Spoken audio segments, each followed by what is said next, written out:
I think 24 तारीख जो है ये रैप अप हो जाना चाहिए। सदर साहब के पास जो है समरी चली जानी चाहिए। आसिफ जरदारी साहब ने क्या मशवरा दिया है इस हवाले से? उन्होंने जो भी एडवाइस किया है मेरा ख्याल है कि वो एक अच्छी एडवाइस है। वो डेफिनेटली जो हमारी जो एक्सरसाइज होगी उसमें उसकी कंसिडरेशन जो है वो नंबर 1 पे होगी। आर्मी चीफ की तैनाती की समरी आज सदर को चली जानी चाहिए। वजीर दिफा ख्वाजा आसिफ की जियो न्यूज़ के प्रोग्राम आपस की बात में गुफ्तगू। कहा आर्मी चीफ की तैनाती के मामले में आसिफ अली जरदारी ने बड़ी अच्छी तजवीज़ दी है। फैसले में जरदारी साहब की राय तरजीह में पहले नंबर पर होगी।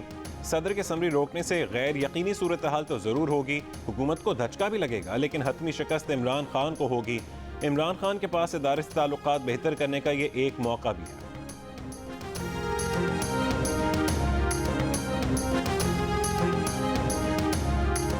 इमरान खान ने आर्मी चीफ की तकरीरी पर सदर से मिलकर खेलने का फैसला कर लिया। उन्होंने कहा कि हम अहम तकरीरी पर आइन और कानून के अंदर रहकर खेलेंगे।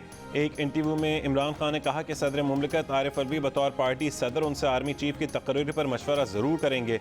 इंटरव्यू करने वाले ने सवाल किया कि क्या इसका मतलब यह है कि आर्मी चीफ की तकरीरी का मामला सुप्रीम कोर्ट जा सकता है?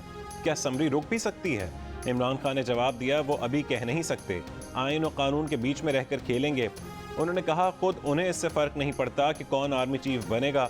शक है कि नवाज शरीफ जिसे भी आर्मी चीफ लगवाएंगे उससे चाहेंगे कि वह एस्टैब्लिशमेंट से उन्हें यानी इमरान खान की पीटीआई को मार पड़वाए, इमरान खान को कोने से लगाकर डिस्क्वालीफाई करवाए। नवाज शरीफ का लाया हुआ आदमी पहले दिन से मुतनाज़ हो जाएगा।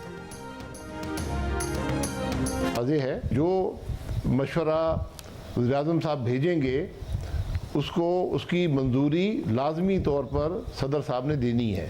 उनके पास कोई मुशावरत की कोई पसोपेश की गुंजाइश नहीं है। साबिक वज़ीर आज़म शाहिद खाकान अब्बासी ने कहा है कि इमरान खान के खेलने से फ़र्क नहीं पड़ेगा और फैसला तब्दील नहीं होगा। सदर आरिफ अलवी ने माजी में अपनी आइनी जिम्मेदारियां पूरी नहीं की, इसलिए हुकूमत चाहती है कि अहम तैनाती में कोई सुकम रह जाए तो उसे पूरा किया जाए। सदर वज़ीर आज़म की सिफारिश के पाबंद हैं। जब एक बार समरी चली गई तो उस पर दूसरी राय नहीं हो सकती। जियो न्यूज़ के प्रोग्राम आज शाहजेब खानजादे के साथ में गुफ्तगू। कहा आर्मी चीफ ने गलतियों का एतराफ़ किया और कोशिश की है कि आने वाली अस्करी क़यादत को डायरेक्शन दे दें। उन्हें एतमाद है कि अब गैर आइनी मुदाखलत नहीं होगी।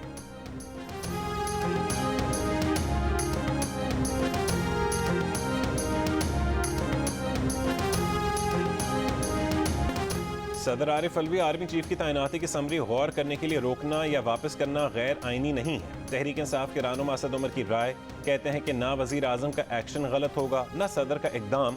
सदर आरिफ अलवी इमरान खान से मशवरा कर सकते हैं, कानून में मशवरे से नहीं रोका गया। आरिफ अलवी 25 साल तक तहरीक इंसाफ में रहे, उनका जहन इमरान खान से मिलता है। वो अगर मशवरा करेंगे तो उसमें कोई ताज्जुब की बात नहीं। ये भी कहा कि पिंडी आर्मी चीफ लगाने नहीं बल्कि इलेक्शन का मुतालबा लेकर आ रहे हैं। मुल्क बदतरीन बहरान में है और इससे निकलने के लिए फौज और अदलिया समेत तमाम रियासती नुमाइंदों को किरदार अदा करना चाहिए।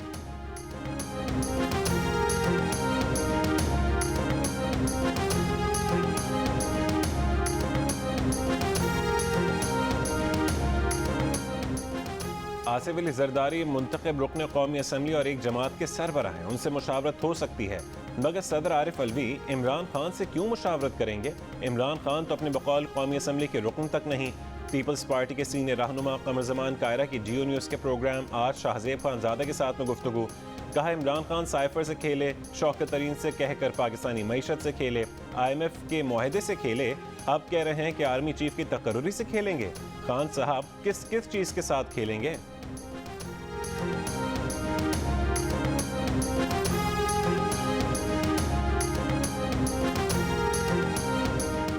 हुकूमत की इत्तेहादी जमातों ने आर्मी चीफ की तकर्रुरी के मामले पर वज़ीर आज़म शहबाज शरीफ पर मुकम्मल एतमाद का इजहार कर दिया।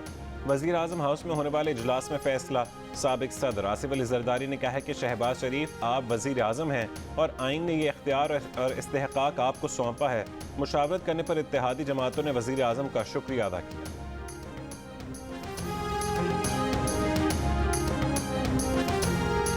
पिछले साल फरवरी में फौज ने बड़ी सोच और विचार के बाद फैसला किया कि आइंदा फौज किसी सियासी मामले में मुदाखलत नहीं करेगी। मैं आपको यकीन दिलाता हूं कि हम इस पर सख्ती से कारबंद हैं और आइंदा भी रहेंगे। ताहम इस आईनी अमल का खैर मकदम करने के बजाय कई हलकों ने फौज को शदीद तनकीद का निशाना बनाकर बहुत गैर मुनासिब और गैर शाइस्ता ज़बान का इस्तेमाल किया। एक जाली और झूठा बयानिया बनाकर मुल्क में हैजान की कैफियत पैदा की गई और अभी इसी झूठे बयानिए से राह फरार इख्तियार की जा रही है। क्या आप ये समझते हैं कि मुल्क में एक बैरूनी साजिश हो और आर्म्ड फोर्सेस हाथ पे हाथ धरी बैठी रहेंगी? ये नामुमकिन है, बल्कि ये एक गुनाह कबीरा है। ये बात सबको ज़हन नशीन कर लेनी चाहिए कि इस सब्र की भी एक हद है। मैं अपने और फौज के खिलाफ इस नामुनासिब और जारहाना रवैये को दरगुजर करके आगे बढ़ना चाहता हूँ। आर्मी चीफ ने साजिशी बयानिए को सख्ती से रद्द करते हुए कहा है कि एक जाली और झूठा बयानिया बनाकर मुल्क में हिजानी कैफियत पैदा की गई। अब उस झूठे बयानिए से राह फरार इख्तियार की जा रही है। कोई सोच सकता है कि गैर मुल्की साजिश हो और फौज हाथ पर हाथ धरे बैठी रहे? ये नामुमकिन है, एक गुनाह कबीरा है। क़यादत कुछ भी कर सकती है लेकिन मुल्क के खिलाफ नहीं जा सकती। Army chief general Qamar Javed Bajwa ने यौम शोहदा और दिफाए पाकिस्तान की तकरीब से अलविदाई खिताब में कहा कि पिछले साल फरवरी में फौज ने सियासत में मुदाखलत न करने का फैसला किया तो कई हलकों ने शदीद तनकीद का निशाना बनाया, गैर मुनासिब ज़बान इस्तेमाल की। फौज की क़यादत के पास इस नामुनासिब यलगार का जवाब देने के लिए बहुत से मौक़े और वसाइल मौजूद थे, लेकिन फौज ने मुल्की मफाद में हौसला दिखाया, कोई मनफी बयान नहीं दिया। लेकिन ये बात सबको जहन नशीन कर लेनी चाहिए कि सब्र की भी एक हद होती है।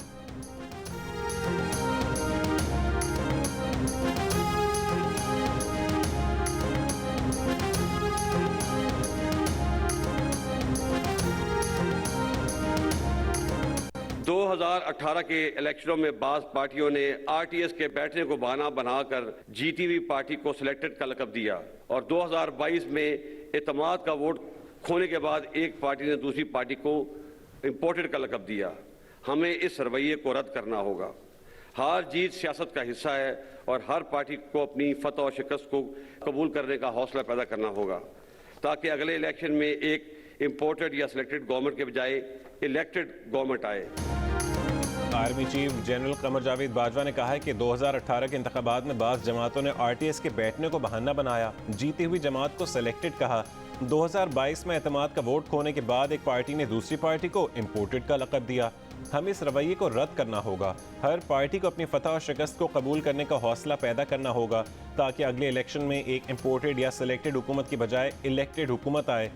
उन्होंने कहा कि वो सोचते थे कि इंसानी हुकूक की पामाली के बावजूद भारतीय अवाम अपनी फ़ौज पर तनकीद नहीं करती, जबकि अवामी खिदमत के बावजूद पाकिस्तानी फ़ौज पर तनकीद होती रहती है। इसकी वजह उनके ख्याल में 70 साल से फ़ौज की सियासत में मुदाखलत है जो गैर आइनी है। फ़ौज ने अपनी इस्लाह शुरू कर दी है।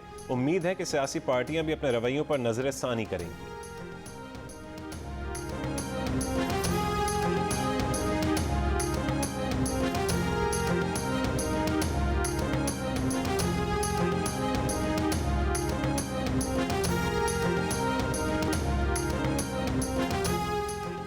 इमरान खान ने रवां हफ्ते में नए यू टर्न्स की लाइन लगा दी, अपनी एमनेस्टी स्कीम को गलती करार दे दिया, रियल एस्टेट माफिया को सबसे बड़ा माफिया करार दे दिया। अपने दौर में रियल एस्टेट का काला धन सफ़ेद करने के लिए एमनेस्टी स्कीम लाए। एक एमनेस्टी स्कीम के 1 साल बाद दूसरी एमनेस्टी स्कीम ले आए। रावी अर्बन डेवलपमेंट प्रोजेक्ट जैसे रियल एस्टेट प्रोजेक्ट की मशहूरी के लिए अपने वज़ीर आज़म होने का भी लिहाज न किया। इस प्रोजेक्ट से मुतासरा किसान आज भी रो रहे हैं। जियो न्यूज़ के प्रोग्राम आज शाहज़ेब खानज़ादा में कच्चा चट्ठा सामने लाया गया।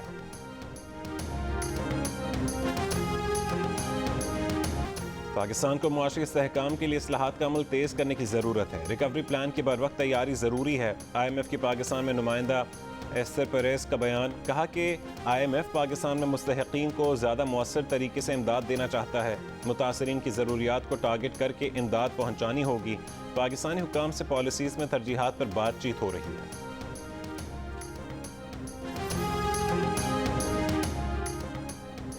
Deputy commissioner Rawalpindi captain retired Shoaib ने तहरीक इंसाफ को हसास तनसीबात से दूर जलसे और धरने की तजवीज़ दे दी। ज़राए के मुताबिक असद उमर ने मामला इमरान खान के इल्म में लाने की यकीन दहानी करा दी। डिप्टी कमिश्नर का कहना है कि PTI जलसे को मुतबादिल जगह देने का हतमी फैसला अभी नहीं हो सका, किसी तरह का इजाज़तनामा जारी नहीं किया गया। वजारत दाखिला ने तहरीक इंसाफ को रावलपिंडी में अवामी इज्तिमा मौखर करने का कह दिया। असद उमर को भेजे गए मुरासले में कहा कि इंतहा पसंद जमातें PTI की लॉन्ग मार्च पर हमला कर सकती हैं।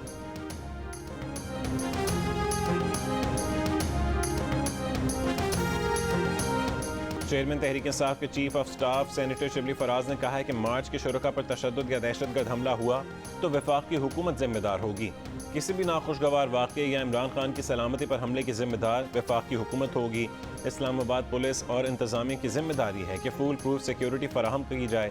26 नवंबर के मार्च से मुतालिक इस्लामाबाद इंतजामिया से राबते में है।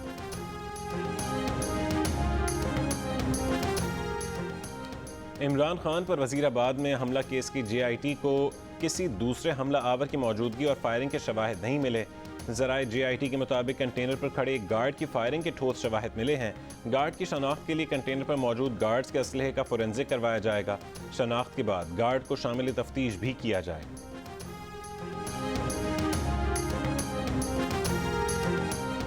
खैबर पख्तूनख्वा की गवर्नरी के मनसब पर 9.5 महीने बाद तकर्री नए गवर्नर हाजी गुलाम अली ने ओहदे का हलफ उठा लिया। हाजी गुलाम अली का ताल्लुक जमीयतुल उलमा इस्लाम फे से है। मौजूदा हुकूमत के आने के बाद 9.5 महीने तक PTI के स्पीकर सूबाई असम्बली मुश्ताक गनी ने कायम मकाम गवर्नर के फ़राइज़ सर अंजाम दिए।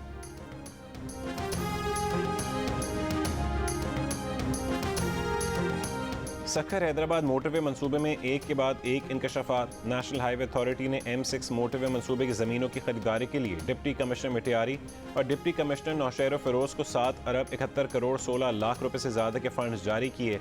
3 अरब 61 करोड़ से ज़्यादा वसूल करने वाला DC नौशेर फ़िरोज़ ताशफीन आलम गैर मुल्की परवाज से आज़रबाईजान फरार हो गया। 4 अरब रुपए से ज़्यादा वसूल करने वाले DC मिटियारी की निगरानी में मुबैना तौर पर 2.25 अरब रुपए कैश निकाला गया, लेकिन मुबैना तौर पर ज़मीन नहीं खरीदी गई।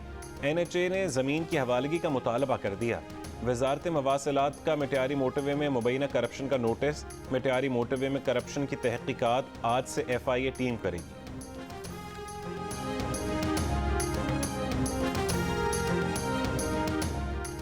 बलूचिस्तान में मानसून बारिशों के दौरान 2 दर्जन से ज़्यादा डैम्स टूटने की तहकीकाती रिपोर्ट सूबाई हुकूमत को मौसूल हुए 1 महीना हो गया। जिम्मेदार ऑफिसर और कंसल्टेंट्स के खिलाफ किसी कार्रवाई का आगाज़ न हो सका। नाकिस तामीर और दर्जनों डैम्स के टूटने से बलूचिस्तान में जहां कई कीमती जानें ज़ाया हुई, वहां सरकार को 5 अरब रुपए से ज़्यादा का नुकसान भी।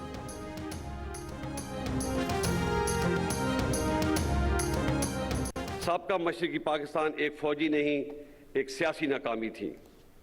लड़ने वाले फ़ौजों की तादाद 92,000 नहीं, सिर्फ 34,000 थी।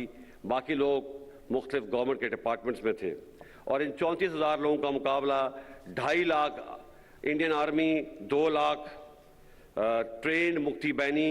अगेंस्ट दीज हैवी ऑड्स हमारी फ़ौज बहुत बहादुरी से लड़ी और बेमिसाल कुर्बानियाँ पेश की, जिसका इतराफ़ खुद Indian army chief field marshal Manik Shah ने भी किया है। साबिका मशरक़ी पाकिस्तान का सानेहा फौजी नहीं, सियासी नाकामी थी। Army chief general Qamar Javed Bajwa का GHQ में यौम शोहदा की तकरीब से खिताब। कहा फौजियों की तादाद 92,000 नहीं 34,000 थी। बाकी लोग दीगर सरकारी इदारों से ताल्लुक़ रखते थे। 34,000 लोगों का मुकाबला 2.5 लाख भारतीय फ़ौज और 2 लाख तरबियत याफ्ता मुक्ति वाहनी से था। हमारी फ़ौज मशरक़ी पाकिस्तान में बहुत ज़रूरतमंदी से लड़ी। पाक फ़ौज की कुर्बानियों का एतराफ़ उस वक्त के भारतीय army chief field marshal Manik Shah ने भी किया।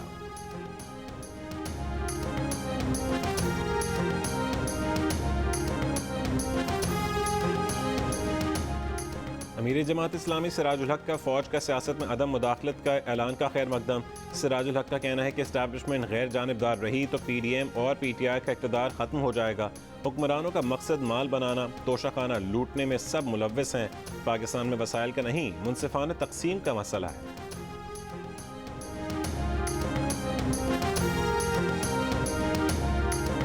मुस्लिम लीग नून की क़यादत पर इल्ज़ामात लगाने वाले तस्नीम हैदर के खिलाफ लंदन पुलिस को रिपोर्ट दर्ज करवा दी गई। नून लीग बरतानी के रहनुमा अंजुम चौधरी और नासिर भट्ट की प्रेस कॉन्फ्रेंस। तस्नीम हैदर के दावे झूठे हैं। तस्नीम हैदर ने अंजुम चौधरी पर इमरान खान के कत्ल की साजिश का इल्ज़ाम लगाया था। तस्नीम हैदर के साथ प्रेस कॉन्फ्रेंस करने वाले बिजनेसमैन मलिक लियाकत का ऐलान ने लाताल्लुक़ी। कहा कि तस्नीम हैदर के नवाज शरीफ पर इल्ज़ामात से उनका कोई ताल्लुक़ नहीं। प्रेस कॉन्फ्रेंस में उन्हें ज़बरदस्ती बिठाया गया। प्रेस कॉन्फ्रेंस के इंतज़ामात करने के इल्ज़ामात भी बेबुनियाद हैं।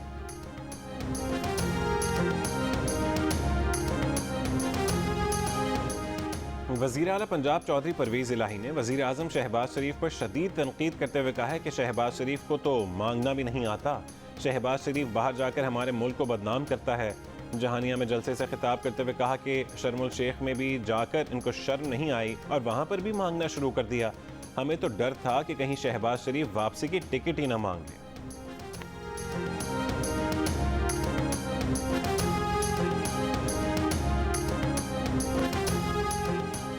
डिफेंस कराची में पुलिस एहलकार को कत्ल करने वाले खुर्रम निसार के एयरपोर्ट फरार होने के लिए इस्तेमाल की गई गाड़ी बरामद कर ली गई। गाड़ी से वारदात में इस्तेमाल किया गया पिस्तौल और गाड़ी की नंबर प्लेट्स भी मिली हैं। तहकीकाती हुकाम के मुताबिक मुलजिम के घर और गाड़ी से 4 हथियार मिले। खुर्रम निसार के पाकिस्तान से फरार होने में FIA की नाअहली भी सामने आ गई। खुर्रम निसार ने पाकिस्तान से फरार होते वक्त स्वीडन का पासपोर्ट इस्तेमाल किया जिस पर उसकी पाकिस्तान एंट्री की मोहर नहीं थी। खुर्रम के पाकिस्तान में दाखिले की मोहर उसके पाकिस्तानी पासपोर्ट पर लगी थी। पुलिस ने भी इमिग्रेशन हुकाम को मुलजिम की तफसीलात सुबह 4:30 बजे दी। मुलजिम ने बोर्डिंग 4:11 पर करवाई। परवाज 1 घंटा लेट हुई। मुलजिम 3 घंटे तक एयरपोर्ट पर ही मौजूद था। उसके बावजूद उसे रोका नहीं गया। मुलजिम की मदद करने पर पुलिस ने मुलजिम के बिरादर निस्बती आमिर और मुलाजिम को गिरफ्तार कर लिया।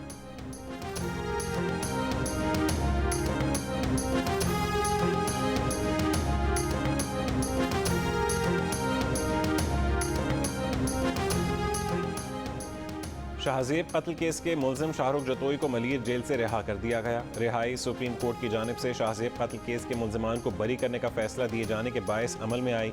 सुप्रीम कोर्ट ने सिंध हाई कोर्ट का मुलजिमान की सज़ा बरकरार रखने का फैसला कलअदम करार दे दिया था। सुप्रीम कोर्ट ने फरीक़ैन में सुलह होने पर मुलजिमान को बरी करने का हुक्म दिया था।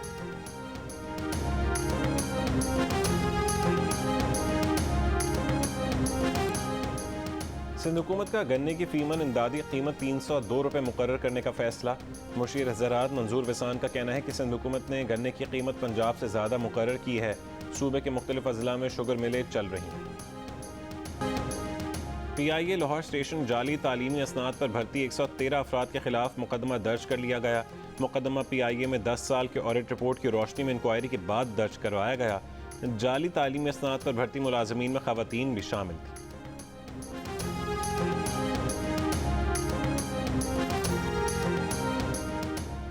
भारत के किशनगंगा और रतले हाइड्रो प्रोजेक्ट पर एतराज़ात पर आलमी बैंक ने एक न्यूट्रल एक्सपर्ट और चेयरमैन सालिसी अदालत नामजद कर दी है। आलमी बैंक का कहना है कि दोनों ओहदेदारों ने काम करना शुरू कर दिया है। पाकिस्तानी वफ़द की अमेरिका में वर्ल्ड बैंक के नामजद ओहदेदारों से मुलाकात। सिंतास मुआहदे के तहत आलमी बैंक को सालिसी की दरख्वास्त की गई थी। पाकिस्तान का मौक़िफ़ था कि इस मामले पर सालिसी अदालत तश्कील दी जाए, जबकि भारत ने गैर जानिबदार माहिर के तकर्रुर का मुतालबा किया था। फुटबॉल वर्ल्ड कप में आज भी 4 मैचेस होंगे। मारूफ फुटबॉलर्स क्रिस्टियानो रोनाल्डो और नेमार जूनियर भी एक्शन में दिखाई देंगे। पाकिस्तानी वक्त के मुताबिक सुबह 3 बजे स्विट्ज़रलैंड और कैमरून का मैच होगा। शाम 6 बजे यूरुग्वे और जनूबी कोरिया की टीमें मुकाबला करेंगी। रात 9 बजे पुर्तगाल और गाना के दरमियान मैच होगा। रात 12 बजे ब्राज़ील और सर्बिया का मुकाबला होगा।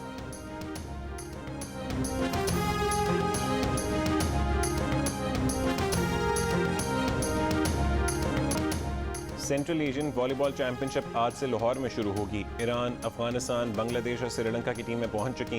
इवेंट के तमाम मैचेस जियो सुपर से बराह रास्त नशर किए जाएंगे।